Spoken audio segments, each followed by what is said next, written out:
Aventureros, en los vastos bosques y colinas de la región de Gévaudan, en la segunda mitad del siglo XVIII, una bestia apareció para devorar, para sembrar el miedo entre toda la región. Mujeres, niños se vieron especialmente afectadas y grandes batidas se establecieron a los efectos de tratar de acabar con la que fue conocida como la bestia de Gévaudan. Una especie de lobo gigante, algunos decían que tenía forma de león, otros que era una entidad, una especie de monstruo manejado por el ser humano. El caso es que este animal que has formado parte de la criptozoología es un ser que realmente existió, cuya historia es absolutamente cierta y está documentada. Y es aquello de lo que vamos a hablar hoy y que hace unos años ya fue representado en la película Pacto de Lobos. Hoy, aventureros, en Desafío Viajero llega la bestia de Gévaudan. Comenzamos.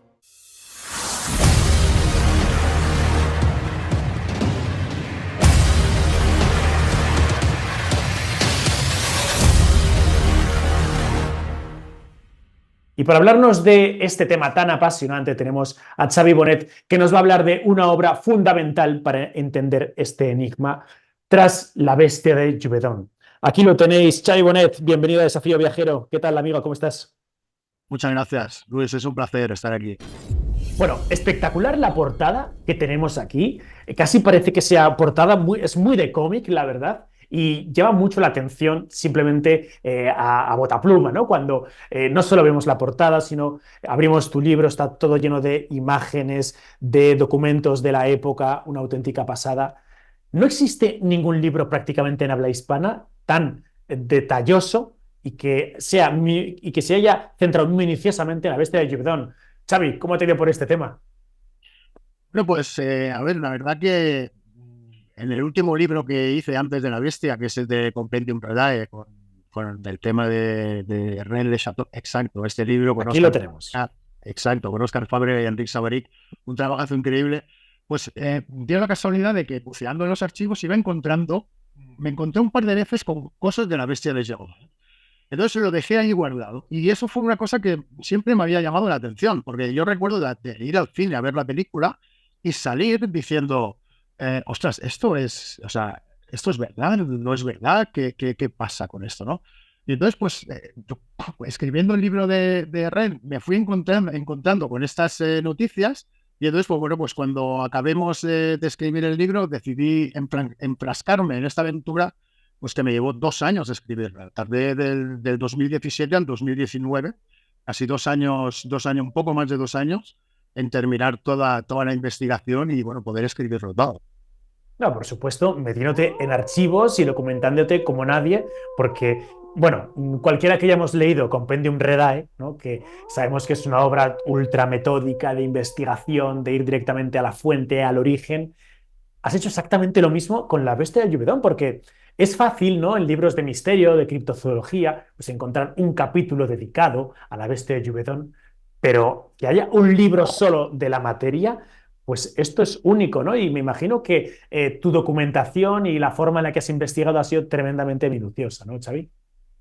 Sí, a ver, es que yo creo que es la única forma que existe de poder separar un poco lo que es el verano de la paja, de poder centrarnos en lo que es el verdadero misterio, porque tanto en el libro de Compendium de Ren como en el de la Bestia, o sea, son libros muy documentados, pero que evidentemente evidencian que existe el misterio. O sea, son libros donde, pero lo que pasa es que hay que separar si lo que puede ser verdad de lo que no puede ser verdad, ¿no? En el caso de Ren es muy evidente, pero en el caso de La Bestia de Gévaudan era un poquito más complicado el saber, porque yo cuando empecé a investigar este tema me encontraba de que, por ejemplo, habían muchas investigaciones y el número de víctimas variaba muchísimo. O sea, había gente que, por ejemplo, hablaba de 230 víctimas y gente que me hablaba de 80 víctimas, de 89 víctimas. Entonces, claro, eso fue un poquito lo que también lo que me llamó la atención de decir, bueno, a ver, aquí qué pasa, ¿cómo puede ser que haya tanta variación de víctimas? ¿Realmente existe documentación sobre esto? Y todo esto que dicen de sí, que solo mataba mujeres y niñas, y niños pequeños, o sea, todo esto es verdad, ¿no? Y fue con esa inquietud con la que me zambullí a buscar documentación y bueno, me fui allí a buscarla. O sea, me fui a los archivos departamentales de Naloser y estuve en contacto con ellos, bueno, me facilitaron, me sacaron, vi documentación original. Ellos estaban encantadísimos de que fuera un investigador español a solicitarle la documentación para escribir el libro, estaban encantadísimos. Y bueno, un poco pues, empezando por ahí, pero yo creo que hay que dejar muy claro, digamos, lo que no se puede negar, porque, por ejemplo, un certificado de muerte de una víctima de la bestia, eh, certificada por un sacerdote, no se puede negar. O sea, es un documento oficial, o sea, esa persona fue muerta. Y después hay muchísimas otras víctimas en las cuales no existe esa documentación. ¿Por qué? Porque únicamente a lo mejor son víctimas que se suman a través de las noticias de prensa. Porque lo de las noticias de prensa es espectacular. O sea, en aquella época, cuando hablamos de la posibilidad de que fueran hombres lobo, de que fuera un hombre lobo que estuviera practicando todos estos ataques, es que la prensa no hablaba. Y en los dibujos se mencionaba de que podía ser hienas escapadas, de que podían ser hombres hechizados. Hay sacerdotes que hablan de esto. Entonces, claro, la mentalidad de la gente de la época era bastante sobrecogedora. Ujú. Fundamental. Escuchándote hablar, ¿no? Sobre todo con el tema de las víctimas, que ahora hablaremos, y esos bailes de cifras que se producen, me quería recordar a la historia de los leones de Sabo y cómo en un principio las cifras que se plantean son 124 muertes entre los dos leones y cuando después se analiza los restos de los animales, ¿no? Y se puede determinar cuál ha sido su dieta, parece que al final había que quitar 100 a esos 124, al final fueron 24, ¿no? Y bueno, pues toda la historia que hay detrás. Entonces tenemos aquí el caso de la bestia de Juvedón. Si todos los amigos que ahora nos están viendo no se han visto la película de Pacto de Lobos, que se echen, que echen una tarde o una noche si luego les deja dormir, que es una maravilla. Y que esto solo, a mí me pasó como tú, ¿no? Vi la película y ya me apetecía conocer mucho más la historia. Nos ponemos a bucear y la historia es alucinante. Ahora vamos a comentar a grandes rasgos de qué va la historia, pero un detalle que antes me has comentado es que hay muchísima documentación y es que se lió una en Francia absolutamente alucinante por la muerte, las muertes que causó la bestia de Jourdan, incluso fuera de Francia, en Europa, las críticas que había a las autoridades francesas de que no eran capaces de matar a un simple lobo, prácticamente, ¿no? Y a ver, el escándalo, a ver, hay que pensar que realmente fue muy sonado. O sea, fue algo escandaloso a nivel nacional. Primero porque la prensa encontró un filón de dar noticias. O sea, en pocos meses encontramos casi 100 noticias. Y hay que pensar que la prensa no se publicaba cada día. La prensa se publicaba dos o tres veces a la semana. Y en un periodo de 7, 8, 9 meses tenemos casi 100 noticias. O sea, significa que prácticamente en cada número había un artículo que mencionaba los ataques de la Bête de Gévaudan, de las víctimas que había tenido, de hemos recibido una carta, que aquí es donde viene mucha confusión. Hemos recibido una carta del pueblo de tal donde nos explica que han matado a una niña de no sé qué y en el pueblo de no sé cuándo, el día tal, matan a otra. ¿Qué es lo que pasa? Si tú sumas todas las víctimas que aparecen en las noticias de prensa, porque las tengo todas, hice un escaneo de todas las noticias que aparecían en prensa sobre la bestia de Jordan. Si tú sumas todas, te acercas a las 250 y pico víctimas. Pero después comprobables, o sea, con certificado, lo que decíamos, vamos a separar el grado de grano, pero a ver, que yo no niego que a lo mejor hayan más víctimas, o sea, seguramente habrán más víctimas. Hay muchas historias, en la historia del obispo, hay muchas cosas que pueden hacer que hayan más víctimas. Pero cuando nos ceñimos a la documentación, a lo que es la documentación, salen unas 77 víctimas. Es lo que yo pude documentar, certificar, pero yo estoy seguro que hay más. O sea, yo estoy convencido. Y sí, a ver, es totalmente real. O sea, es algo espectacular. Se lió un tal Cristo en Francia que hasta el propio rey envió a su arcabucero real a cazarla. Después de que fuera algún cazador como de Neval fuera a perseguirla y estuvieran meses ahí en pleno invierno con sus hijos intentando perseguirla y tal, y no dieran con ella, enviaron al arcabucero real para que pusiera fin a esta situación. Sí, Bueno, entonces, ya iremos con esto del arcabucero, ¿no? Y cómo se mete la corona. Pero si comenzamos desde el principio, estamos ahí en la segunda mitad del siglo XVIII. ¿Cuál es el contexto histórico y geográfico del momento? O sea, ¿dónde nos encontramos y qué época se está fraguando en este momento en Francia? A ver, bueno, pues nos encontramos en una zona muy pobre de Francia. Lo que era el Gévaudan en la época de Nas, ahora ya no existe esta demarcación, esta comarca o esta región ya no existe. Ahora se divide, lo que es el Gévaudan se divide en 4 departamentos. En la Lozère, en la Auvergne, bueno, y un par más de departamentos. Un par más son 4 departamentos los que coge ahora. Y claro, pues te queda un poco, digamos, lo que son los archivos te quedan un poco separados, porque tienes que ir cambiando de departamentos. Es como si vas a Cataluña y después te vas a Aragón, después te vas a Valencia, ¿vale? O sea, así. Y, es una zona muy pobre. En aquella época únicamente existían caminos rurales y 2 caminos principales que llevaban a Francia, a Francia, a París. Pero esos caminos rurales, coger esos caminos rurales, significaban 2 o 3 días de viaje hasta llegar a Francia. O sea, perdón, a Francia, A a París. París. Era un viaje muy complicado. Apenas había comunicación. O sea, era una zona rural muy pobre, ¿vale? Y dentro de esa zona rural muy pobre tenemos que el analfabetismo se sitúa en un 85% de la población, ¿vale? Y un nivel muy alto, donde nos encontramos que a lo mejor la gente cuando se moría, el testamento, la herencia que dejaba un padre a sus hijos y a su mujer, era cierto dinero para que les dieran para que los alimentaran. O sea, cada semana le tienes que dar a esta familia un trozo de carne con un trozo de pan, un trozo de queso. Y eso y eso existe porque yo los he visto, ¿eh? O sea, son testamentos donde la gente era tan pobre que lo que dejaba en herencia era lo que había podido ahorrar y que tuviera la manutención de la familia durante un año, para que después ellos pudieran seguir pues viviendo, ¿no? Ujú. Realmente una zona muy pobre. Y cuando sucede eso, pues claro, es un escándalo, porque a nivel de las víctimas, de las familias, de todo, pues claro, es un escándalo porque en la mentalidad que existía en aquella época era una mentalidad muy mágico-religiosa. O sea, era una mentalidad muy mágica. Entonces, en la prensa les hablaba de la posibilidad, pero ya no cuando empiezan a suceder los hechos, sino antes.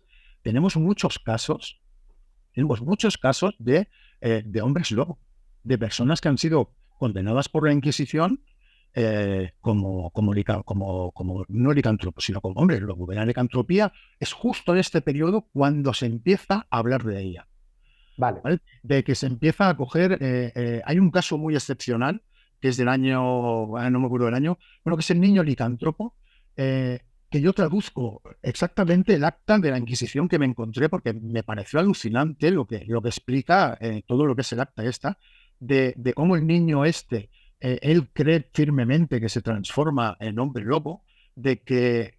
Y hay una cosa que me llama mucho la atención en todos los casos que he encontrado. Eh, cuando encuentran o cuando acusan a una persona de ser hombre lobo, o lo cogen de ser hombre lobo, lo interrogan.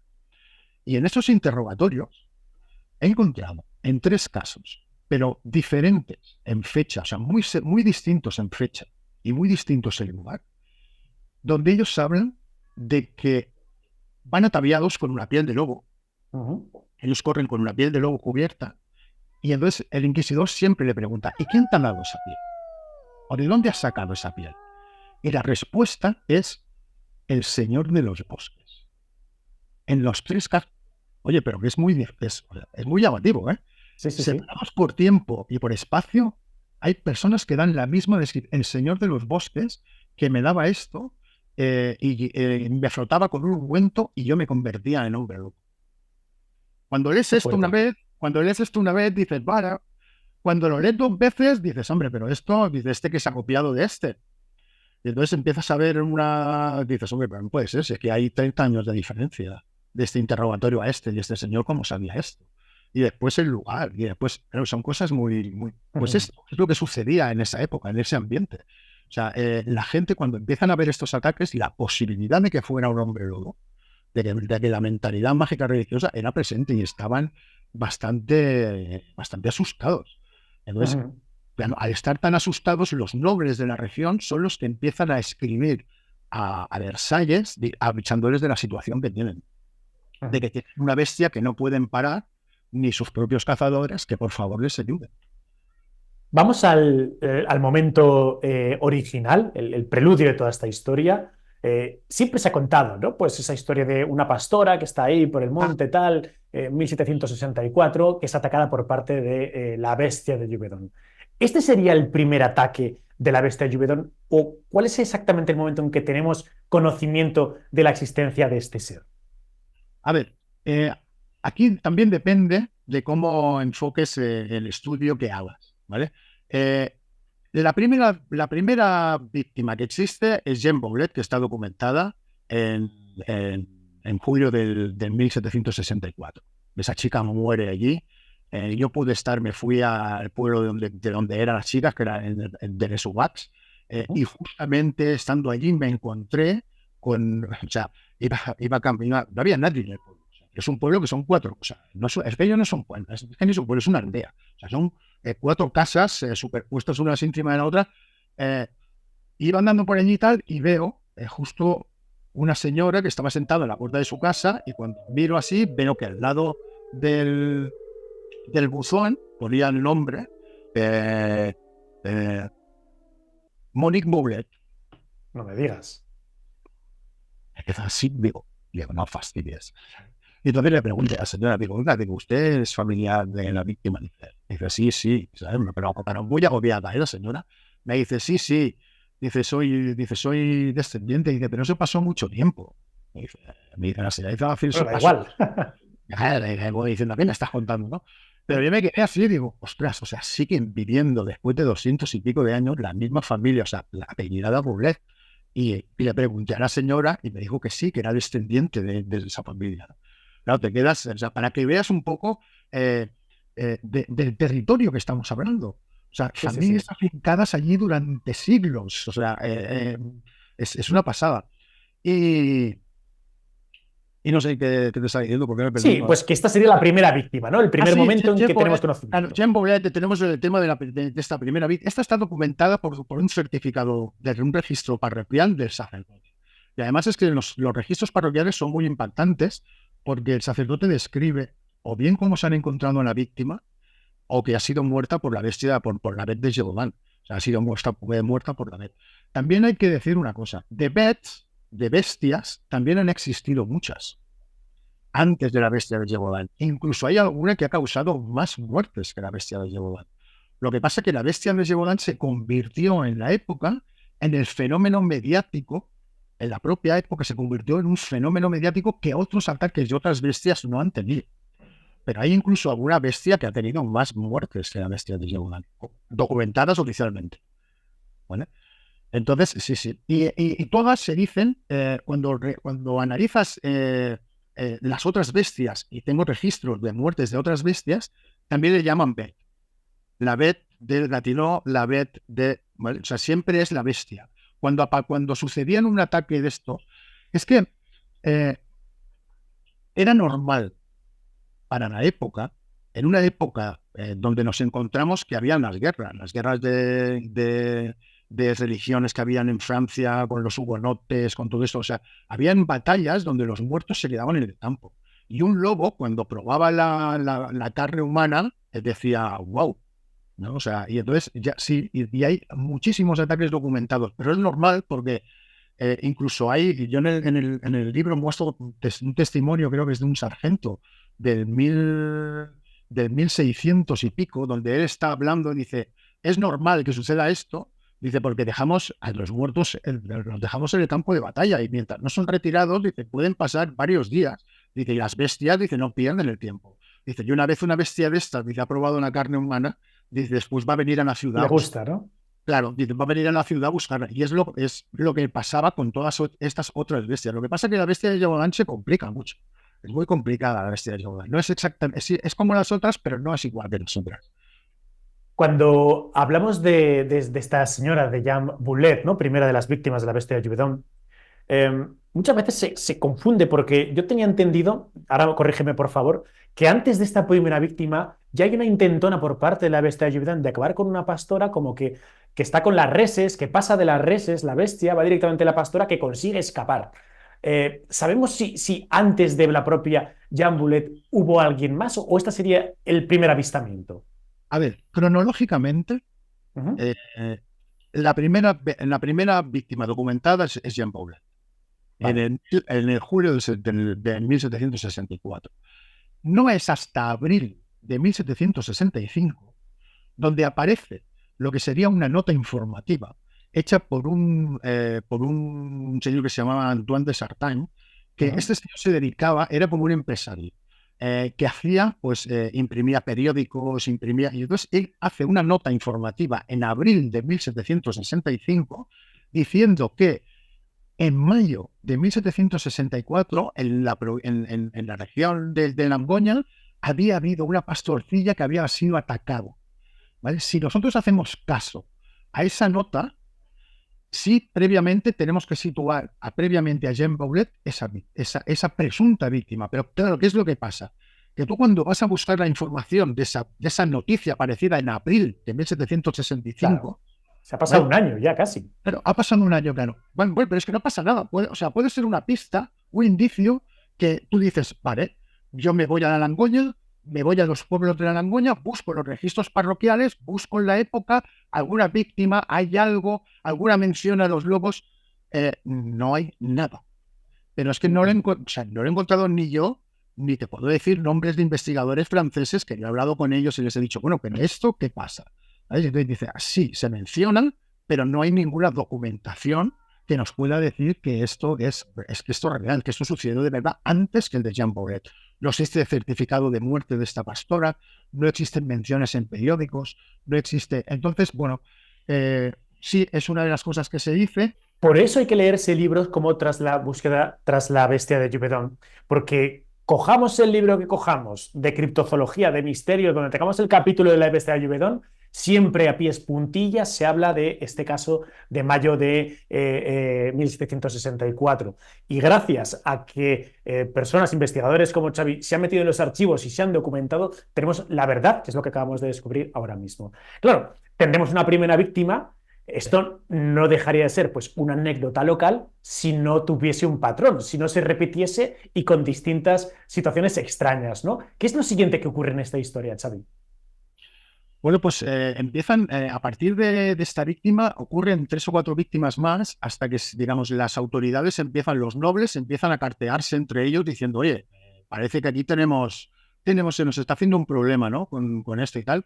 Y entonces empiezan a moverse y cogen primero lanzan a unos cazadores casi sin experiencia, cazadores locales de allí mismo, que intentan perseguirla, pero no dan con ella y las víctimas siguen sucediendo. Entonces, los superintendentes de las dos regiones, tanto del Gévaudan como de la Auvernia, pues, Gévaudan y Auvernia, porque la Angüena entra poco, pero empiezan a ponerse en contacto entre ellos para buscar a un cazador. Y entonces lo que hacen es buscan a un cazador reconocido en toda Francia, como es el señor de Neval. El señor de Uh -huh. Neval es un señor ya mayor, que tiene cerca de 60 y pico de años, si no me equivoco, ya muy mayor. Estamos hablando que el terreno, yo estaba en invierno allí, las montañas, o sea, son infernales. Pero estamos hablando de un metro de nieve, o sea, algo bárbaro. Eh, y ese señor, con 60 y pico de años, tenía que jornadas infatigables detrás de la bestia, intentándolo con sus hijos y después de 2 meses y pico no da resultado. Incluso se le acusa al señor este. Yo pude estar digamos, en la casa, en la posada donde se alojó el señor de Neval.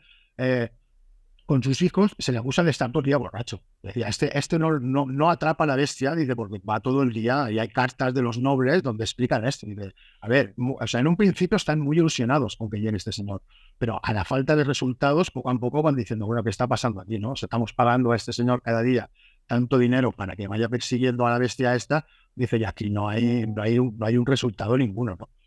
Y, y al final, pues bueno, acaban poniéndose en contacto y si no me equivoco ya es cuando viene, creo que en febrero de 1765 deja de ir de Neval es sustituido y entonces, bueno, espérate, que hay algo muy interesante, Ujú. que es cuando empieza la persecución de la bestia, eh, los primeros que se ofrecen a ir a buscarla, ¿vale? Son un ejército de dragones que está situado en la Arangoña, donde hay un sargento, el sargento Dujamel, ¿vale? Que este señor se ofrece voluntario a ir a cazar a la bestia. Y este señor está intentando cazar la bestia durante algún tiempo. ¿Estos Eh, dragones, quiénes son, para que quede claro? los dragones es en la caballería francesa. Ok, El de cuerpo de acuerdo. caballería francesa se llama los dragones, son conocidos Listo. como los dragones. ¿Vale? Entonces, el cuerpo de caballería francesa se ofrece a ir a perseguir a la bestia esta. Este señor, incluso, Dujamel, hace una descripción increíble de la bestia. Hay un momento dado que están cerca del castillo de Nabaume. La Baume es un castillo que le llaman el pequeño Versalles. Ujú. Yo puedo estar allí y tal, y tienen colgado unos escopetones que no los coges ahora, o sea, de Don Beto, es una barbaridad. Eh, y lo tienen allí, y entonces allí, cerca de allí, ataca un niño a la bestia, entonces se desplazan hacia allí e intentan perseguirla. Y hay una carta de Dujamel que él dice que él estaba apostado intentando cazar a la bestia, que la tenía a tiro, que se le planta por delante, la tenía a tiro, pero que dos de sus soldados, no sabiendo que él estaba emboscado allí, esperándola y tal, le espantan a la bestia. Y dice, pero bueno, dice, por lo menos, dice, ya sabemos lo que es. Y hace una descripción de la bestia que dice, su padre es un león y su madre falta saber lo que es. Joder. Eso, claro, sí, Vamos, tal no nos cual, dice nada. tal cual, ¿eh? Dice, o sea, bueno, dice, es grande, es rojiza, tiene la cabeza, dice, salta como un buey, dice, tiene la cabeza rojiza, y termina diciendo esto. Termina diciendo, dice, ya sabemos lo que es, dice, por lo menos sabemos lo que es. Dice, su padre es un león y su madre falta saber lo que es. Pero claro, esto te lo está diciendo un señor que pertenece al ejército, que es alguien oficial, sabe escribir. Estamos hablando que en aquella época el 85% de la población era analfabeta. O sea, el hecho de que tú ya sepas escribir ya te hace cierta cultura en aquella época. O sea, has dedicado unos estudios, un tiempo, era un profesional del ejército. Esa persona está diciendo eso. Yo siempre me he preguntado, o sea, ¿qué necesidad tiene esta persona de decir esa mentira? Porque existe en la carta. O sea, yo la tengo en la documentación, la carta de Dujamel, escrita de su puño y letra diciendo eso. Claro, todas estas cosas son las que hacen sorprendente, muy sorprendente toda la historia de la mente de Yobodan. Ujú. Precisamente Tú, por ese tipo de cosas. cuando vemos también pues, descripciones, ¿no?, que aparecen en la prensa de la época de la peste de Yuvedán, ¿no?, de cómo era realmente, ¿no?, aparte de la descripción del dragón, ¿no? Se habla un ser más grande que un lobo, como un caballo pequeño, pelaje rojo, cabeza enorme con fauces llenas de dientes y hocico alargado, patas fuertes y grandes zarpas, cola larga, musculosa y peluda. Claro, visto así, no tenemos ni idea de qué estamos hablando, porque cola larga, musculoso, peludo, no sé qué. Ya hablaremos al final de la entrevista de qué candidatos podrían ser la bestia de Jufedón, ¿no? Pero lo cierto es que tenemos una descripción, incluso retratos robots de la época, ¿no? Sí, sí, sí. O sea, y aquí volvemos, yo, o por lo menos vuelvo yo a lo mismo, ¿no? Al tema de decir, ¿de dónde proviene la información? ¿Vale? Una descripción de la bestia en un periódico, para mí es sensacionalista, Ujú. ¿vale? Por lo que te, porque tú cuando manejas, o sea, llegas a tener tanta información, es cuando realmente puedes hacerte una idea. Y tú cuando ves toda la lista de las noticias y los sensacionalistas que se convierten todas las noticias de la bestia durante una época, no, sobre todo durante la primera época de la bestia de Yagodán, por ahí como dos épocas, durante la primera época de la bestia de Yagodán, una descripción así en la prensa para mí es sensacionalista, ¿vale? Pero ¿qué es lo que pasa? Una descripción así por el sargento Duhamel, para mí no es sensacionalista. Es alguien que está a pie de terreno diciendo eso. Esas mismas descripciones las puedes encontrar en los nobles, que se escriben cartas entre ellos diciendo, bueno, es que dicen que lo han visto y tal, y no sé qué, y alguno dice, yo creo que ya sabemos lo que es, porque esto tiene pinta de que sea una hiena, de que sea, o sea, van especulando siempre, pero ya no estamos hablando de prensa, estamos hablando de gente que está al pie de terreno. O sea, Duhamel dice, yo la tenía encañonada y la he visto, y la descripción que doy es lo que yo he visto. Entonces, claro, esa noticia de prensa, para mí, se ve fortalecida con la información que nos da Duhamel, con la información que nos dan los superintendentes de las zonas, los nobles de las zonas, porque claro, evidentemente los nobles estaban preocupados, porque la gente que moría era la gente que vivía en sus comarcas. Era la gente que estaba encargada en sus comarcas de llevar a las vacas a pastar arriba a las montañas, de pastar a las ovejas. Claro, mataban a los pastorcillos, se comían a las niñas, atacaban a las mujeres. Claro, eso 4, 5, 6 es un desastre, pero cuando llevas 25 muertes o llevas 30 muertes, pues eso ya no es un desastre, eso es una catástrofe. O sea, es extremadamente grave la situación de lo que está sucediendo. Entonces, esas personas se escribían entre ellos mandándose todas estas descripciones de la bestia. De personas que dicen, yo la he visto en el terreno y esto, y el noble este contesta, y sí, eso es una de las cosas súper enigmáticas y misteriosas que tiene la bestia de Yehová. Porque después, otra cosa son los resultados que nosotros vemos al final, porque hay unos hechos que son, digamos, impepinables, por decirlo de alguna forma. Cuando matan a la primera bestia de Yehová, paran los ataques. Cuando matan a ese primer gran lobo. Y cuando hay una primera muerte del lobo pensando que han matado realmente a la bestia. Sí. Una vez Duhamel no puede atraparla, hace esta descripción, no puede atraparla, es cuando entra de Neval. De Neval, que es el hombre este que te digo que era mayor. De los 65 años. Iba todo el día borracho y tal, ¿sabes? Pues al final está 3 o 4 meses y lo echan. Y entonces es cuando vienen, entre todo esto, entre esos 3 cazadores, de lo que sería Duhamel, de Neval y el señor Antoine, que es el arcaucelo real, entre medio hay batidas de cazadores locales, que ellos intentan por su cuenta pues ir a matar al bicho, porque claro, están preocupados, ¿no? Y bueno, cuando viene el señor Antoine, viene con su hijo, que es Antoine de Bauter, vienen los dos. Pero claro, esta gente viene muy preparada. Esta gente viene con muchos perros de caza.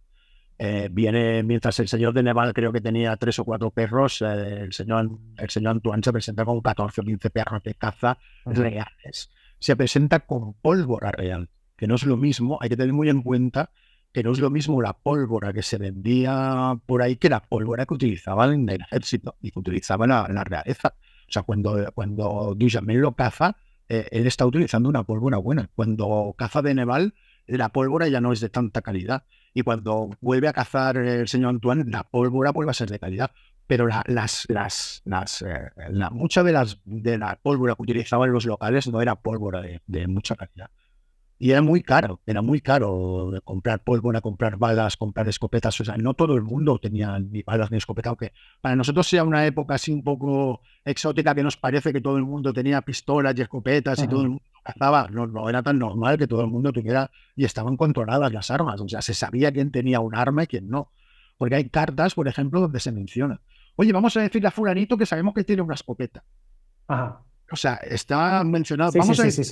Claro, es complicado, es toda una historia interesantísima. Ponerse en contexto.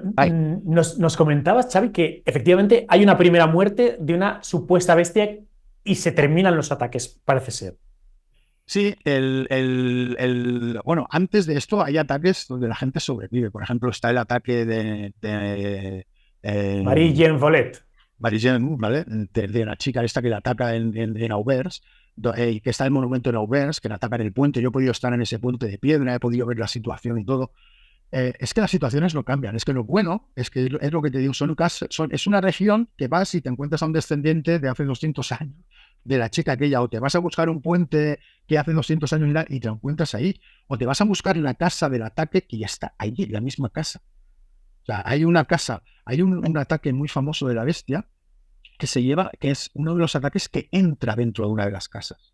Está documentado que entra dentro de una de las casas, coge a un niño de 3 años por la cabeza y se lo lleva. Y la madre consigue rescatarle. Pues esa casa existe y ese jardín sigue existiendo. O sea, es muy curioso, ¿no? Cómo se conserva todavía toda la zona aquella.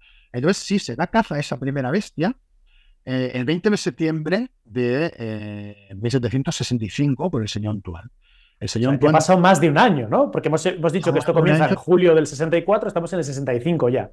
y estamos hablando cerca de las 40 y pico víctimas. Para esa A fecha, estas alturas. a esas alturas tenemos cerca de 40 y pico víctimas documentadas. Bueno, esas víctimas documentadas, una de las cosas que a mí me llamó mucho la atención, y supongo que a lo mejor me lo preguntarás o me lo ibas a preguntar o lo que sea, es el ataque a las mujeres, ¿no? Es decir, se ataca a las mujeres. ¿Por qué por qué esa bestia era tan selectiva que atacaba únicamente a bestias, a mujeres y a niños pequeños y niñas pequeñas? ¿Esto es cierto? Sí. O sea, casi todas las víctimas documentadas son mujeres y niñas pequeñas, pero también existen documentados cerca de 270 ataques, más los 77 víctimas que yo he podido contabilizar. O sea, estamos hablando que esta bestia o estas bestias hacen cerca de 350 y pico de ataques. De los cuales 77 tienen éxito, que son las víctimas que contamos. Tienen éxito, entre comillas, para la bestia. Y después hay 200 y pico de ataques en los que la bestia no tiene éxito. Y cuando tú analizas, bueno, vale, no tiene éxito, pero ¿por qué no tiene éxito? Pues porque a lo mejor se ha enfrentado a 2 hombres que le sacaron un garrote y eso está el testimonio. O sea, conocemos esos 200 y pico de ataques porque existen los testimonios. Es decir, me he enfrentado a la bestia y he podido levantarla. Entonces, ¿qué pasaba? Claro, las víctimas más débiles eran las con las que tenía éxito. Con los niños pequeños y con las mujeres, que más débiles en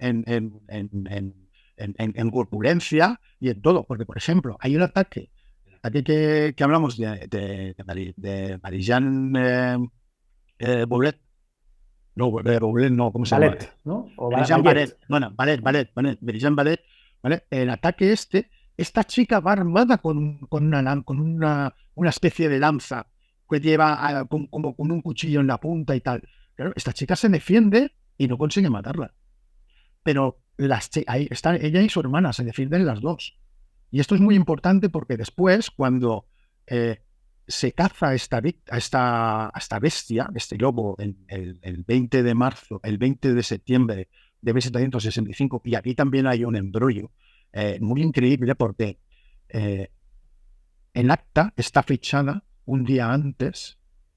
Está fechado un día antes de que se cace a la víctima, de que se cace a la bestia. Esto es ahí como, no se sabe si es un error, si es que el acta ya estaba preparada, bueno, algo muy, muy extraño, ¿no? Pero bueno, cuando se caza a esta bestia, los ataques cesan. Incluso hay un dibujo de la época donde se ve al señor Antoine cazando a la bestia.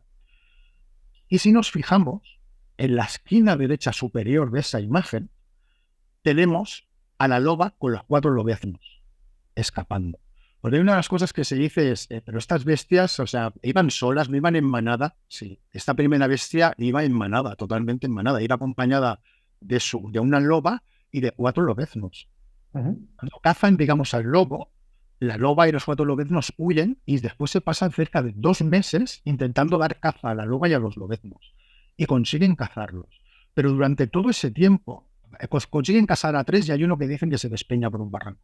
Pero bueno, consiguen cazar a toda la familia, a los 6, al padre, la madre y los 4 lobeznos. Y los ataques cesan.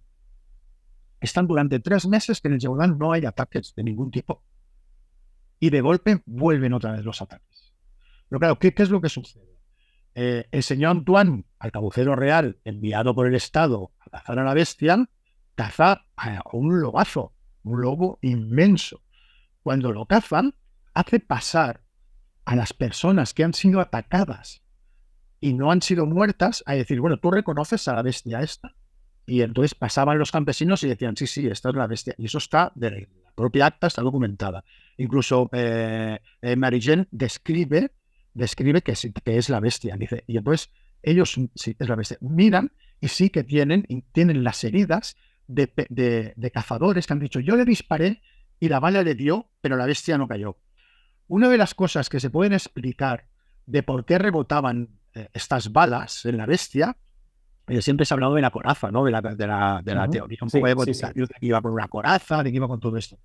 A ver, hay que pensar lo que decíamos antes. La calidad de la pólvora. La experiencia de las personas que disparaban y la distancia a la que se disparaban. Estamos hablando de que las escopetas de aquella época podían ser bastante certeras a una distancia quizá de 25 30 metros. A partir de 25 30 metros, la bala pierde la peladilla, que es una bala redonda de plomo, pierde fuerza, se dispersa, ya no va exactamente tan enfocada. La calidad de la pólvora, todo. Entonces, según los historiadores franceses, que yo he podido hablar con ellos, una de las cosas que me han dicho del por qué esto sucedía era por esto, porque la calidad de la pólvora y las balas, a lo mejor le disparaban a 70, 80 metros. Entonces, cuando llegaba la bala a la peladilla, pues ya no la mataba. A lo mejor le daba, porque decía, yo es que le he dado, pero no lo mataba, porque ya no llegaba por la fuerza y tal. Y cuando cazan a este lobo, y es que están hasta las peladillas en la piel del lobo. O sea, cuando lo hacen, lo miran y tal, van identificando y todos dicen, sí, sí, es este lobo y tal. Vale, muy bien, vale, la bestia se ha acabado. Se van a Versalles, el señor Antoine ha cazado a la bestia, cobran la recompensa, disecan a la bestia, exponen a la bestia. Se calcula que se llegó a hacer casi 1 millón de francos vendiendo entradas para exponer a la bestia. Para exponer a la bestia. O sea, estamos hablando de un fenómeno, de lo que fue la bestia de Gévaudan se convirtió en un fenómeno sonadísimo. Por eso seguimos hablando ahora de este tema y no de otras bestias que han tenido más muertes que ella, ¿no? Pues la convierten en un fenómeno mediático. Entonces, casi 1 millón de francos hacen vendiendo entradas con la bestia disecada. Que esa bestia se conservó hasta 1850 y pico. Hay documentación de ella que sigue conservada, pero después se pierde. Hay un incendio en un incendio en la biblioteca, se pierde. En el museo se pierde. La bestia se quema y desaparece y ya nunca más se ha podido saber cómo era realmente la bestia esa que se expuso. Pero claro, lo extraño es eso, sucede esto y al cabo de 3 meses vuelven a aparecer víctimas y peor que las de antes. O sea, con más saña, muertas porque estamos hablando de que las descripciones que yo en el libro lo que muestro son las descripciones exactas de lo que yo me encuentro en las actas. O sea, no hay, ¿para qué voy a describir yo cómo estaba esa víctima si me lo está describiendo el sacerdote? Entonces yo lo que hago es traducir lo que dice el sacerdote. Y hay cartas que son increíbles. O sea, hay registros parroquiales de nos hemos encontrado una niña de 12 años en la montaña donde hemos encontrado primero el brazo, después hemos encontrado una pierna, hemos encontrado el cuerpo y la cabeza todavía no la hemos encontrado, ¿no? O sea, cosas así que dices, ¿qué ha pasado? ¿No? Y claro, pues un inciso, Xavi, para recapitular un poco, ¿no? Porque a veces la madeja se lía tanto, ¿no? Que hay que poner un poco de sosiego en este asunto. Es decir, el arcabucero real, ¿no? Antoine llega allí con sus perros y tal y consigue dar con un lobazo que en un principio piensan que es la bestia de Gévaudan. Lo extraño de todo esto, a ver qué explicación podemos encontrar, es que los propios testigos que fueron atacados, ¿no? Incluso esta señorita, la famosa, ¿no? De la estatua que aparece ahí con el cuchillo atado como al palo de la escoba, ¿no? Que la está atacando. Entonces dicen, sí, sí, es esta, es esta.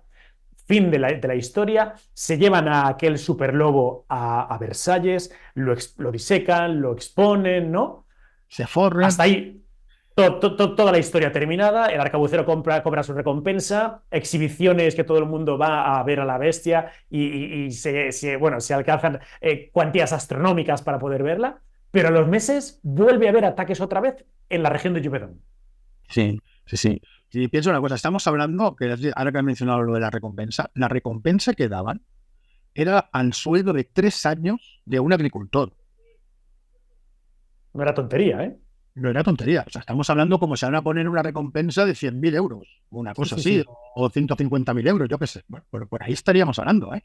O sea, de algo que dices, vaya, dinero, era dinero. Sí, sí, entonces al cabo de 3 meses vuelven a aparecer víctimas, ¿no? Pero claro, ¿qué es lo que sucede? Para el Estado, para Francia, este asunto está acabado.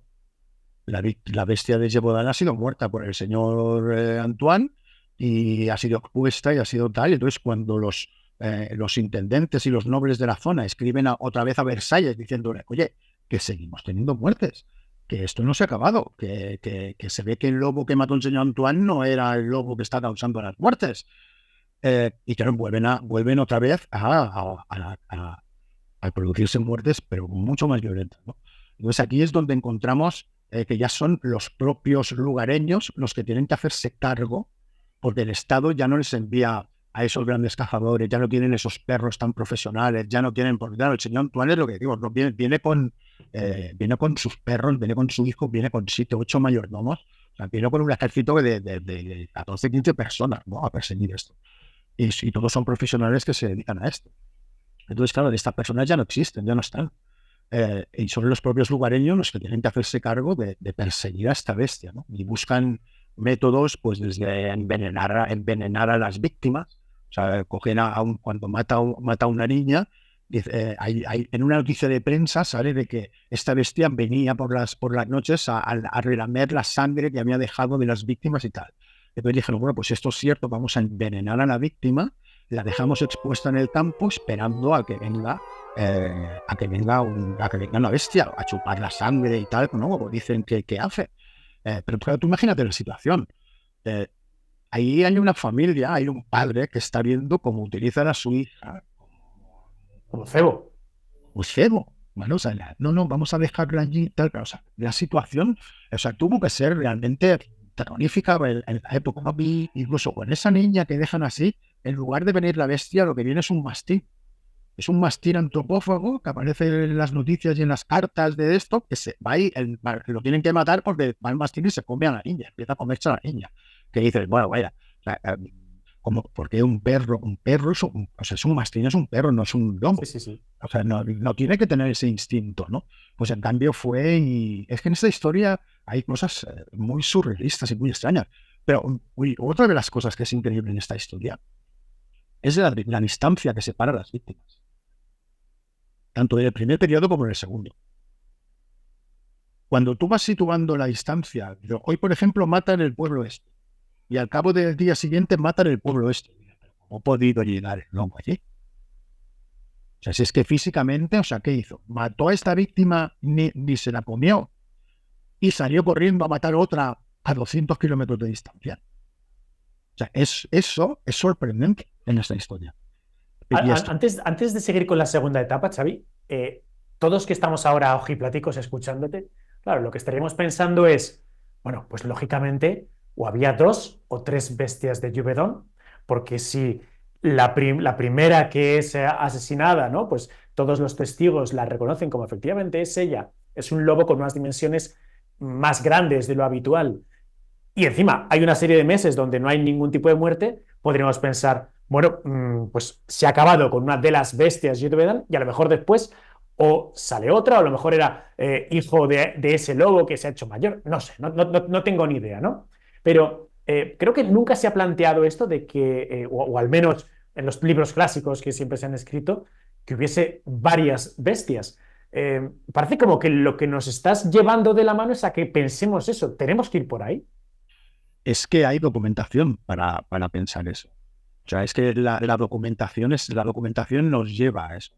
Nos lleva cuando empiezas a analizar toda la documentación, te das cuenta de que hay 2 partes muy diferenciadas, que es esta primera parte, donde el señor Antoine caza a la bestia el 20 de septiembre de 1765, y ahí se acaba esa primera parte de la bestia de Gévaudan, el Estado la da completamente por cerrada, y vuelven a haber ataques. Y cuando esta segunda bestia es cazada en julio de 1967 de 1767 por un cazador local, Jean 2 años Chastel, después, ¿eh? Esto 2 tiene que quedar años, claro, 2 años después. claro, 2 años después, o sea, es una barbaridad. O sea, prácticamente estamos hablando de que aparece una víctima o dos víctimas al mes. O sea, hay ataques constantemente. Cuando este señor la matan, se acaban los ataques. Incluso este señor coge la bestia y se la lleva a Este es Jean Chastel, ¿no? Jean Chastel, sí, El, sí, el local. el local, sí, sí, sí, sí. Caza a la bestia esta en la Soña d'Auvers, que es un cruce de montaña que está pues en el pueblecito d'Auvers, arriba en la montaña, hay como una especie de cruce, yo he podido estar allí, o sea, es un camino de montaña de cruce, y él dice que, bueno, él relata que estaba apostado allí y que la vio, y que le pasó por delante, y cuando le pasó por delante le hizo ¡bum! Y le dio en un ojo. Y entonces la mató, ¿vale? Pero claro, ¿qué es lo que sucede? De esta bestia, eh, igual que de la primera bestia, estaba súper documentada, tenemos testigos, los testigos que van pasando y dicen, sí, sí, a mí me atacó esta bestia. Y estamos hablando de un lobazo que pesaba 90 kilos, una pasada. Se persigue a la hembra, matan a los lobeznos, o sea, extinguen a esa parte de los lobos. En esta segunda parte de lo que sería la bestia de Gévaudan, aquí los lugareños, al estar solos, recurren a métodos que son, bueno, y en aquella época también, se consideran salvajes, como era el envenenamiento masivo. O sea, ellos decían, bueno, si no podemos cazarlas, si no podemos cazar a la bestia esta que está matando a nuestras pastoras y a nuestros niños, si no podemos cazarla, vamos a envenenar. Vamos a coger, cogían perritos y cachorros de perro, los envenenaban y los tiraban en la montaña para que los lobos fueran a comérselo. Con esta Madre mía. técnica, sí, a ver, con esta técnica hubo un señor, un archivero de Montferrand en el 1856, una cosa así, que hizo un estudio sobre todos los lobos que podían haber muerto con esta práctica que se hizo en esta segunda época de intentar cazar a esta segunda bestia. Ujú. Se calcula que en menos de un año se llegaron a matar cerca de 700 lobos, Madre del amor hermoso. ¿vale? Pero, y 700 lobos que fueron reportados. ¿Qué significa eso? Cuando que se cazaba un lobo, si tú lo llevabas al Estado, el Estado te pagaba por él. Te daba 5 francos por cada lobo muerto. Estos 700 lobos son, cerca de los 600 y pico lobos, son los que fueron reportados. O sea, de los que se cobró recompensa por haberlos muerto empozoñados, por haberlos envenenado. Pero los lobos que morirían en la montaña y nadie fue a reclamarlos porque luego nadie lo encontró y se murió. Pero es que no solo esto, sino el efecto colateral que tiene el soltar veneno en la montaña. Las alimañitas pequeñas que comerían veneno, los coyotes, los zorros, otros animales que no tenían nada que ver con los lobos, también acababan siendo envenenados, ¿no? Entonces, claro, esto es una salvajada hacer esto. Pues Totalmente. llegaron a hacerlo. Llegaron a hacer eso del desasosiego que tenía esta gente por intentar acabar con lo que sería esa segunda bestia, que igual que de la primera, lo que comentaba, tenemos informes, tenemos testigos, tenemos de todo. De esta segunda bestia, no. De esta segunda bestia, eh, uno de los investigadores más exhaustivos y primerizos que hizo una investigación de esto fue la de Porcher. La de Porcher fue un sacerdote que en el 1890, una cosa así, se dedicó a estudiar todos los casos de la bestia. Hizo un libro súper documentado, algo increíble, el libro este. Y el señor este, dentro de lo que es me he perdido un poco, dentro de lo que es la investigación estábamos... Sí, sí, estamos que no tenemos ni informes ni nada de la segunda Claro, no bestia. teníamos informe. Claro, claro, vale, vale. Este señor sí que nos menciona, digamos, en ese libro que hace todos esos informes de esa primera bestia, pero de la segunda bestia no los menciona. ¿Por qué? Porque no hay informes. En la B. Fabre, tenemos a la B. Purché primerizo, que tiene un libro brutal, que es un autoimpresor, se lo imprimía él mismo y todo, algo fuera de serie. Tenemos en la B. Fabre, que en 1899 y en 1930, perdón, en 1910 y 1930 publica un libro también con los mismos datos, pero sin mencionar nada aportable a la segunda bestia. No es hasta 1960 y pico donde aparece por primera vez lo que es lo que podríamos llamar una autopsia de esta segunda bestia. aparece en los archivos nacionales de Francia la autopsia de lo que sería esta segunda bestia. Claro, nosotros basándonos en lo que es la autopsia, por decir autopsia de aquella época, siempre lo pongo entre comillas, ¿no? Sí que tenemos, por ejemplo, lo que son el número de dientes que tiene esa bestia. Por la descripción física que da, no es un lobo. Esa segunda bestia que se caza no es un lobo. Por la descripción, igual que con la primera, dices, esto es un lobo, porque aparte es que lo están reconociendo toda la gente que lo ha visto, esto es un lobazo de 90 kilos que iban matando a la gente. ¿Por qué se dice que iba matando a la gente? Porque es que cuando la matan ya no suceden más ataques. Durante 3 meses no vuelven a pasar. Vuelven a suceder ataques y entonces los cazadores van persiguiendo, van intentando asediar a esta segunda bestia, hasta que Jean Chastel le da caza. La descripción que tenemos de esa segunda autopsia, aparecida en 1965, la rescata un investigador francés, Lis Seguí, la rescata. Puede sacarla de la Biblioteca Nacional de Francia, y la descripción no es de un lobo. Pero en cambio, cuando nosotros analizamos el número de dientes que tiene, son los dientes de un cánido. Un perro. Un cánido. Un perro es un perro, un lobo es un lobo, un cánido. Tanto los perros como los lobos tienen el mismo número de dentadura, pero no es lo mismo un perro que un lobo. Y no es lo mismo una mezcla de un perro y un lobo. Y un coyote creo que llega a tener también la misma dentadura, porque son cánidos, ¿vale? Entonces habría que comprobar. Un león, por ejemplo, tiene 36 dientes. Mientras estamos hablando aquí, que estamos hablando de 42 o de 40 42 dientes. ¿Vale? Entonces, cuando está en el libro, usted habla de memoria, está en el libro. Cuando contamos eso, es un cánido. O sea, no hay discusión posible, es un cánido. No puede ser un felino, porque los felinos no tienen esa cantidad de dientes, siempre basándonos en la identificación que se nos está dando ese documento aparecido en 1965. Por la descripción, ¿es un lobo? No, no es un lobo. ¿Qué tipo de animal es? No lo sé.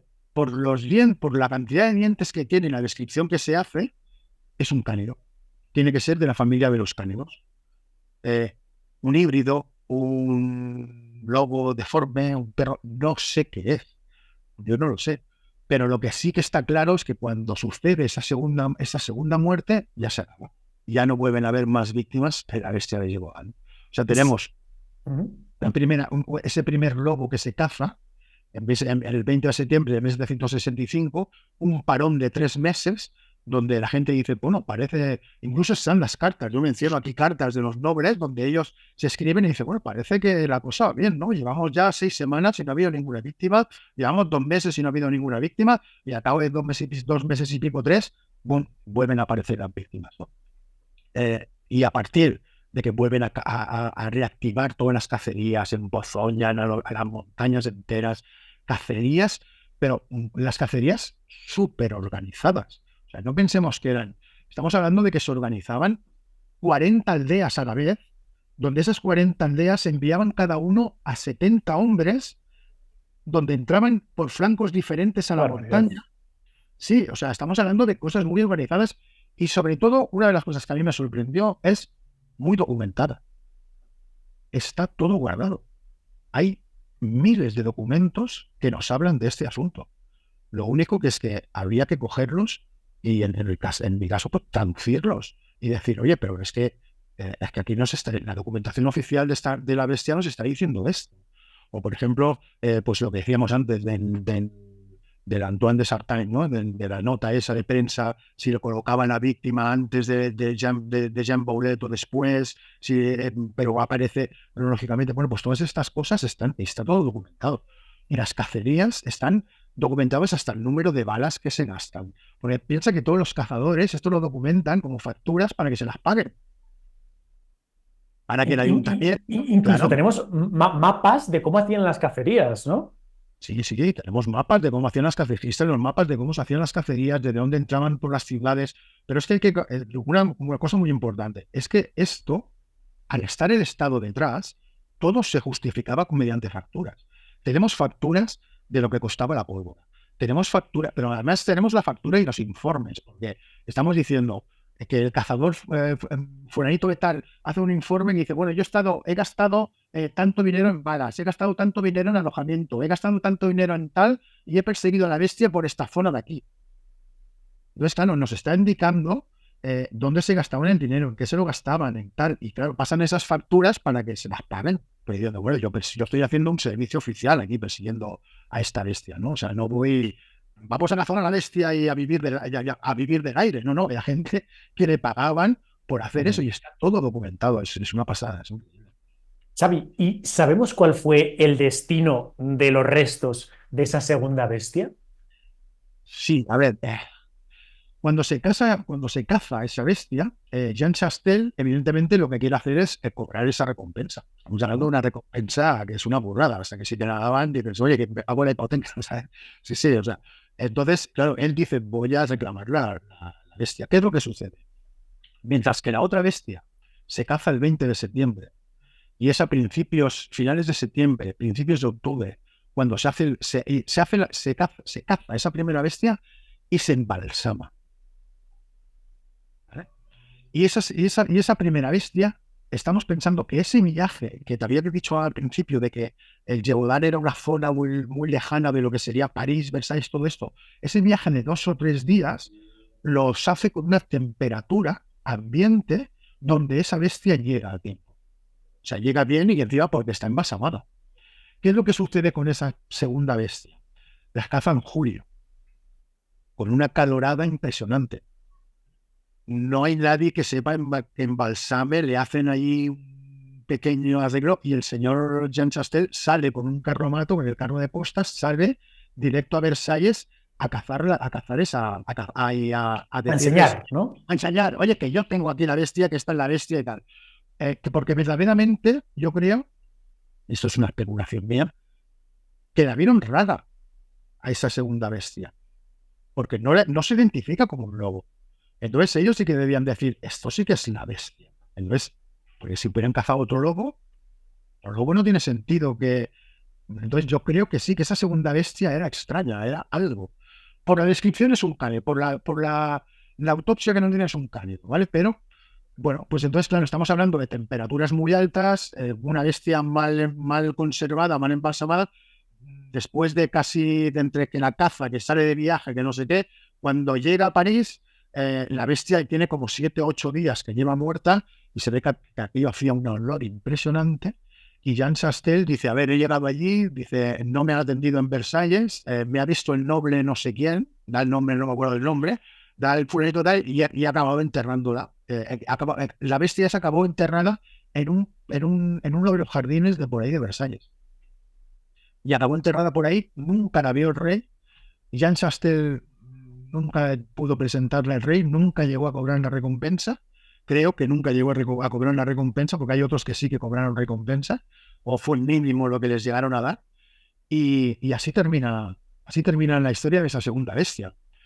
Acaban las muertes y bueno, y esa es un poquito otra historia, pero hay muchas cosas. Es alucinante, Xavi, es alucinante porque en la historia es que hay tantos paralelismos con el tema de René Lesató, de lo que es la mitología, de lo que es cuando después te pones a examinar exactamente qué es lo que ocurrió viajando allí con los documentos, porque tradicionalmente, yo lo que siempre había leído hasta que cogí tu obra es que esa primera bestia efectivamente se reconoce como que es un lobo. Bueno, pues nada, esta no es la bestia de Juvedan. Y la segunda bestia que mata a Jean Chastel, efectivamente se lleva a Versalles, el proceso de embalsamamiento pues es un poco, bueno, no es de gran calidad, cuando llega allí pues está hecho aquello trizas, ¿no? Pero bueno, al final consiguen de alguna forma darle cuerpo y sería esa segunda la que exponen en el Museo de Ciencias Naturales, que en 1830 sería objeto de un incendio. Y vemos que no, que esa segunda bestia es enterrada por ahí, que el rey ni siquiera la ve, que ni siquiera llega a Versalles y que toda la historia del embalsamamiento, bueno, que está ahí colocado, que se expone en el Museo de Ciencias Naturales, que se inicia en 1830, es la de la primera bestia. Sí. Es así. Alucinante. Sí. Y encima se Alucinante. forran con esa bestia. O sea, con Sí, esa, sí, con sí. esa bestia llegan a forrarse. Pero, a ver, hay muchas cosas a ver, una de las cosas que yo quiero resaltar de lo que es el libro es que cuando hablamos de toda esta documentación, las personas que nos lean van a encontrar el enlace para que puedan acudir al archivo departamental para consultar y para comprobar por ellos mismos que lo que yo estoy relatando, traduciendo ahí, es exactamente lo que aparece en el documento oficial. O sea, una de las cosas o sea, de lo que se trata es no de decir cosas por decirlas, sino de decir cosas y decir, bueno, yo digo esto porque está en este documento oficial, ¿no? Y igual que la carta del señor Duhamel con el lobo, incluso es que hay un dibujo y todo de este león. Y hay cosas, pues bueno, que todavía siguen siendo un gran misterio, y seguirán siendo un gran misterio, ¿no? O sea, todo lo que rodea. Mira, hay un sacerdote en 1766 que él escribe, y está en acta, y van a poder documentar, van a poder ir a verlo y tal. Hay dos sacerdotes que son brutales. Pero hay uno que documenta que es un hombre lobo. Él está convencido, con una mentalidad religión mágico-religiosa como la de un sacerdote, él está convencido de que es un hombre lobo. Incluso relata y da sus testimonios y da su por qué es un hombre lobo. Después hay otros sacerdotes. Estos sacerdotes son muy interesantes, aunque digan, claro, a ver, la mentalidad de la época es la que hay. Ahora podemos decir, oh, este tío estaría loco. No, es que en aquella época las noticias de prensa estaban acostumbradas a hablar de juicios contra hombres lobo y de juicios por brujería y de juicios, o sea, venimos de una época donde era normal que aquel sacerdote dijera, pues no, pues eso yo creo que es un, perdón, yo creo que es un hombre lobo, ¿no? Hay otro sacerdote que dice que se llama, que es un mono, que lo que está atacando es un mono que se llama Aibura. Y le pone nombre y todo, ¿eh? ¿Qué es lo interesante de estos, por ejemplo, de estos registros parroquiales? Estos registros parroquiales no salen en la prensa. Estos registros parroquiales no se comentan en las cartas de los nobles.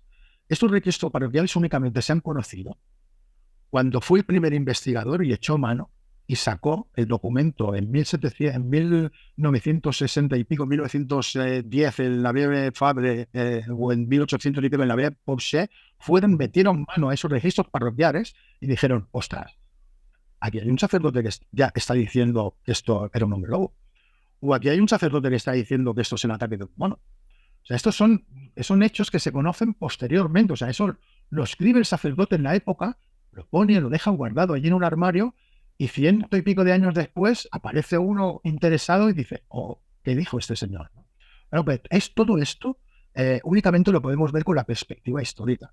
En la época no se conocía, por ejemplo, esto. O sea, la gente no sabía que el sacerdote aquel decía, lo sabían sus 4 parroquianos. Pero en París nadie sabía que había un sacerdote que decía que era un hombre lobo o que otro decía que era un mono. Está todo, sale en libros, es buenísimo. Sí, sí, sí, Lo bueno, totalmente. lo bueno de estos testimonios es que estos testimonios nos hacen listas de víctimas. Al mismo tiempo que nos está diciendo, es un hombre lobo. Entonces, él nos relata todas las víctimas que han habido cerca en su parroquia y en los pueblos aledaños, en las parroquias cercanas, ¿vale? O sea, hablamos de parroquias porque todavía no ha existido la revolución. Estamos a muy poquitos años de la revolución. Estamos apenas a 20 años a menos de 20 años de que suceda la revolución. Unos 20 años, una cosa así, para la revolución. Entonces, allí los pueblos todavía no son parroquias. Después de la revolución ya son comunas, ya se habla de comunas, ¿no? Pero ahí estamos hablando de parroquias. Entonces, claro, los parroquianos sí que a lo mejor conocían lo que pensaba el sacerdote, pero nadie más. Sí, sí, Y sí. en caso de que el sacerdote lo dijera, ¿no? Pues yo creo que es un mono, ¿no? Porque también dices, y le pone nombre, es que el mono se llama Igula, ¿sabes? Pero cuando, porque lo llamas y responde, y dices, pero, o sea, ¿de dónde salen estas cosas? La historia es fascinante. Alucinante, alucinante. Xavi, vamos a poner a los candidatos clásicos que siempre se han puesto como qué pudo ser la bestia o las bestias de Juvedón, ¿no? Para centraros al final en la teoría de la conspiración, que sé que te encanta. Y es que, claro, una de las teorías es que fuese un ligre o un tigón, es decir, el cruce entre un león y una tigresa o entre un tigre y una leona, ¿no? Que son animales abominables, gigantescos, ¿no? Que además no viven mucho, ¿no? Porque deben tener problemas de espalda muy grandes por ese tamaño excesivo, pero por lo que nos has contado, la teoría del ligre o del tigón, totalmente descartada. A ver, yo hace años vi un documental, bueno, más que un documental era un vídeo, como una pequeña pues, propuesta, presentación por YouTube, de una persona que no me acuerdo el nombre, pero era un productor de cine o era alguien que hizo, ¿sabéis una serie que se hizo hace unos años que era Ángel Ross, que era como un detective, Ángel Ross o Víctor Ross, que era como un detective que en el siglo XIX hacía algo así. Pues creo que el director de esta serie hizo un documental o habló sobre esto y él proponía, me pareció muy interesante todo lo que proponía. Al final proponía que era un líder, o sea, es un líder, ¿no? Claro, yo cuando lo vi, yo recuerdo haberla visto sin tener documentación, me pareció muy interesante, y después de tener la documentación y de haber escrito el libro, de haber investigado como un loco, eh, o sea, no, según la documentación, no. O sea, no sé si eso es verdad o si fue un líder o no. Según la documentación y ese último acta de ese último animal que matan, por la cantidad de dientes que tiene, no puede ser un felino. Es que no puede ser un felino, ¿vale? Por la cantidad de dientes que tiene. Entonces nos estamos moviendo siempre dentro del cánido. Y dentro del cánido, que pues, yo qué sé, algún tipo de algún híbrido, yo qué sé, ¿no? Incluso es que no puede ser una hiena tampoco. Una de las cosas que se barajaba en la propia época es que fuera una hiena. Pues bueno, tampoco se puede decir. Cuando el sacerdote habla de que es un hechizado, él dice que es un hombre lobo hechizado. Ellos hablan de hechizado. Yo estuve en un pueblecito que se llama Le Marseauville, donde en el pueblecito hay una estatua donde hay un hombre ataviado con una piel de lobo, lo que hablábamos al principio, se ve un hombre ataviado con una piel de lobo, junto con un perro que lleva como una especie de coraza y lleva como unas garras en las manos, el hombre, ¿no? ¿Por qué existe esa figura y esa estatua haciendo alusión a la bestia del Gévaudan como un hombre? Porque en la época ya se decía que podía ser un hombre y que podía suceder eso. Incluso, una de las cosas que yo documento en el libro es un precedente. Porque intentando decir, bueno, a ver, precedentes de hombres lobos. Tenemos, sí, existen muchos precedentes de hombres lobos. Desde Jean Granier, el niño licántropo, o sea, hay muchísimos. Bueno, en el libro pongo unos pocos, son porque tengo muchísimos. Pongo unos pocos, los que me parecieron más interesantes. Cuando dices, bueno, puede ser que fuera un hombre que le hacía estos ataques. O sea, realmente estamos hablando de bestias, de que se caza una bestia para los ataques, se caza una segunda bestia para los ataques, pero ¿por qué la tradición oral o la tradición o el mito de la bestia de Gévaudan nos dice que podría ser un hombre? Bueno, porque yo encontré un precedente en 1762 de una familia, la familia Rodier, si no recuerdo mal, donde era una familia donde ellos, iban el padre y la madre, los dos hijos y un tercer acompañante, y tenían lobos amaestrados. Y con esos lobos amaestrados atracaban a la gente en los caminos. Ostras. Les lanzaban a los lobos, los intimidaban y los atracaban.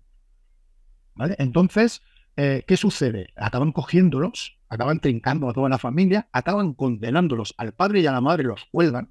En 1760, a finales del 1762, creo que los cuelgan a la madre y al padre, y cuelgan a la madre, al padre y al tercer acompañante. Y a los dos hijos los mandan a galeras. No, piérdete allí en los barcos y los mandan a galeras. Que quien volvía de galeras, pues se podía dar por satisfecho, ¿no? Pero eso es un precedente de ataques dirigidos por humanos con lobos. Entonces Esto es muy interesante, Xavi, porque de hecho la teoría final de Pacto de Lobos va por ahí. Es claro. decir, que alguien hubiese amaestrado o hubiese algún tipo de control sobre el animal, sobre la bestia, por parte de un humano. Sí, a ver, Uy, ¿qué te sí, parece? no, pero brutal. Mira, cuando empiezas a investigar, te das cuenta, o sea, hay una novela en 1910 que se llama La Gévaudan, escrita por Abel Chevalier, que trata este tema. Pero es una novela, ¿vale? Esa novela es la que introduce más la idea de la película del Pacto de los Lobos que esta historia me lo rodea, ¿vale? Pero ¿qué es lo que pasa? Dices, ¿por qué se habla de eso? Pero se habla porque existe una novela en 1910 que introduce esa historia, pero dices, bueno, esta novela se basa en algo.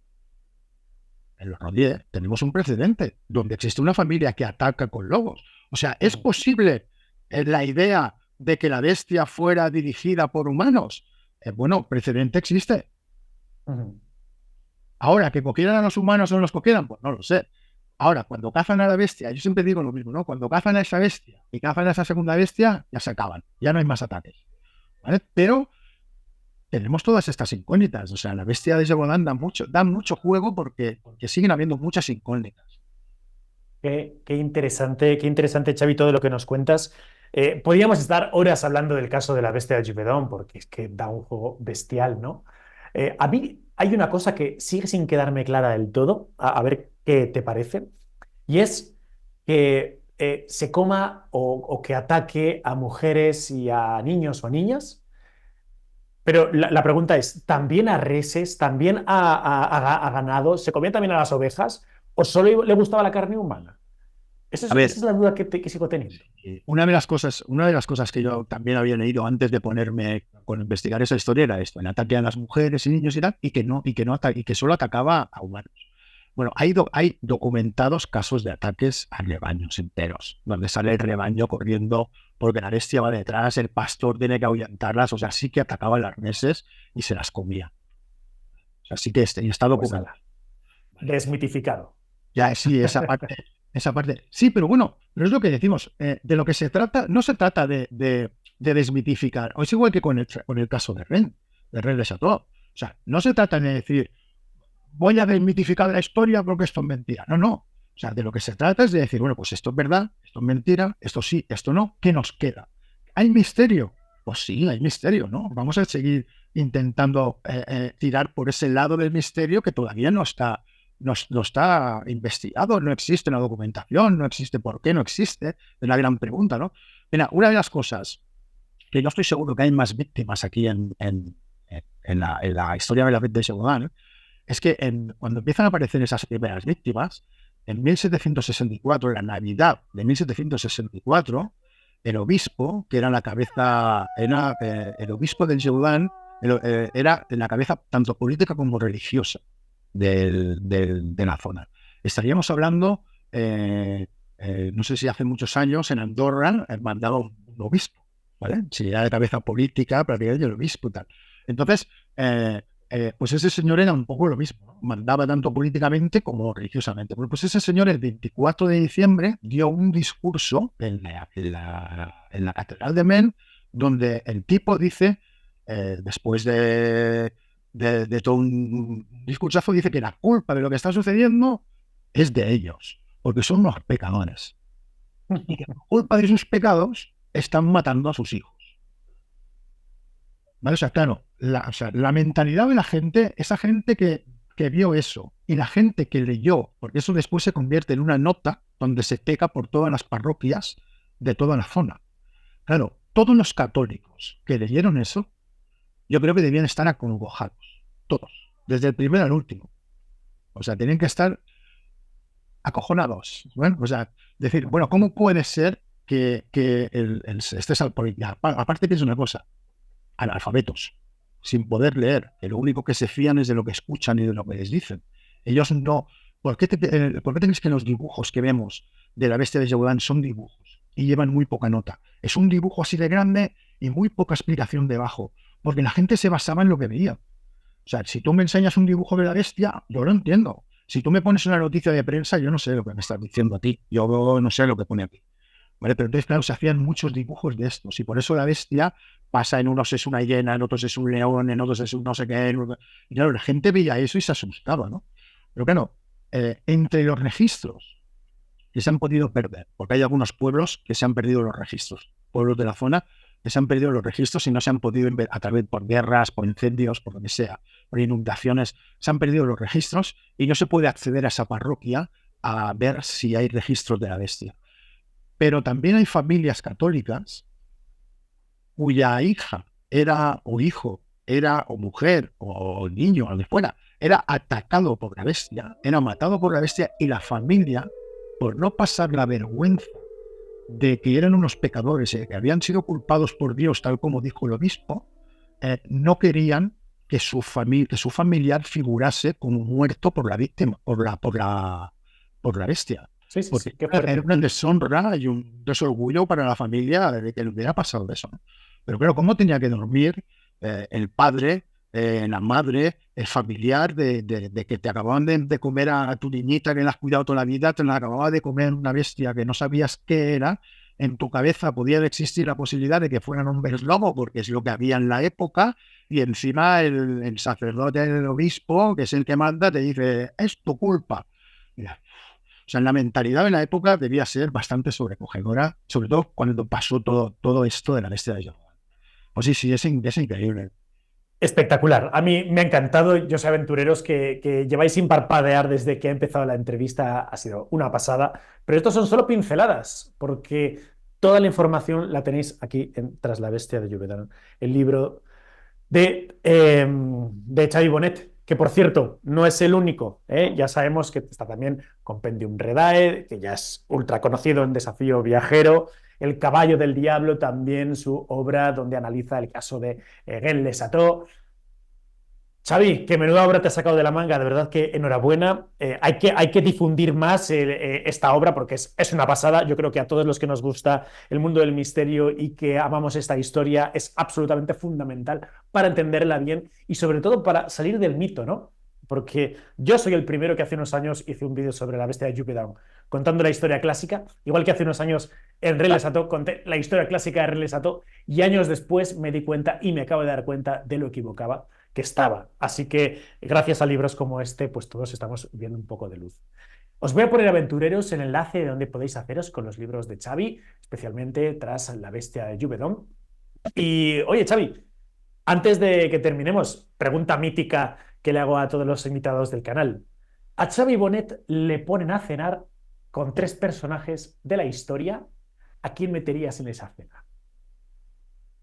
O sea, hasta aquí podrían esa cena. 3 personajes históricos de todos los tiempos. De todos los tiempos. Tú con unos buenos vinos Ah, ahí, los manjares y tres personajes historia a tu vera. aunque no tuvieran nada que ver entre ellos, ¿eh? No, no, no, no tiene por qué. No tiene por qué. O sea, yo me sentaría con Sócrates, quizás sería uno de ellos. El segundo, quizás sería Giordano Bruno. Ajá. Y el tercero, esto ya sería decir, no sé cómo es Ramsés segundo o algo así, ¿no? Muy grande, muy Personaje de grande. O Egipto, sea, pero para entender, ¿eh? Para entender a los griegos, para entender el Renacimiento y para entender a Egipto. O sea, serían los 3 pilares que me encantaría conocer. Conocer a Sócrates para entender correctamente el pensamiento griego, a Giordano Bruno para entender el pensamiento renacentista, ¿no? Aquí te podría haber dicho cualquiera de los Medici también estaría bien, pero y después a Ramsés II, ¿no? Un Ramesida como Ramsés II que te hable sobre Egipto y me fascinaría, la verdad que sí. Si me puedes, apuntaría, ¿eh? Me si apuntaría a esa cena. si puedes conseguirlo, estaré encantado. Estaré encantado. Bueno, voy a ver qué se puede hacer. Oye, Xavi, que ha sido un lujazo el tenerte por aquí. Muchísimas gracias por haber estado en el canal. Oye, te dejo las últimas palabras para ti, para que te despidas. Nada, que ha sido un placer poder charlar contigo.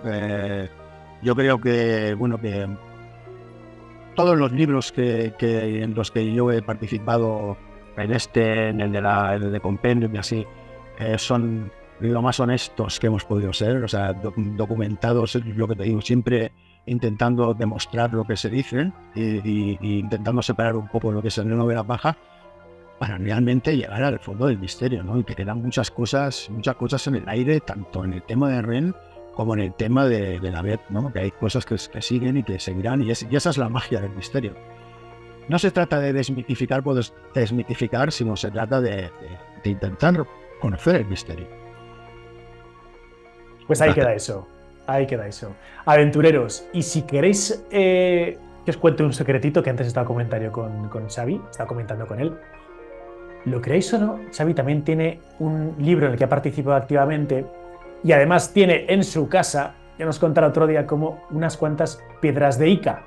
Así Sí. que si queréis que hablemos de salsa rosa de las piedras de Ica, de la historia real, de lo que es misterio o no, ponedlo en los comentarios. Y a ver si convencemos a Xavi Bonet para venir un día hacernos un monográfico de las piedras de Ica. Gracias, aventureros, por haber estado hoy en esta entrevista. Nos vemos en el próximo capítulo. Hasta la vista, amigos.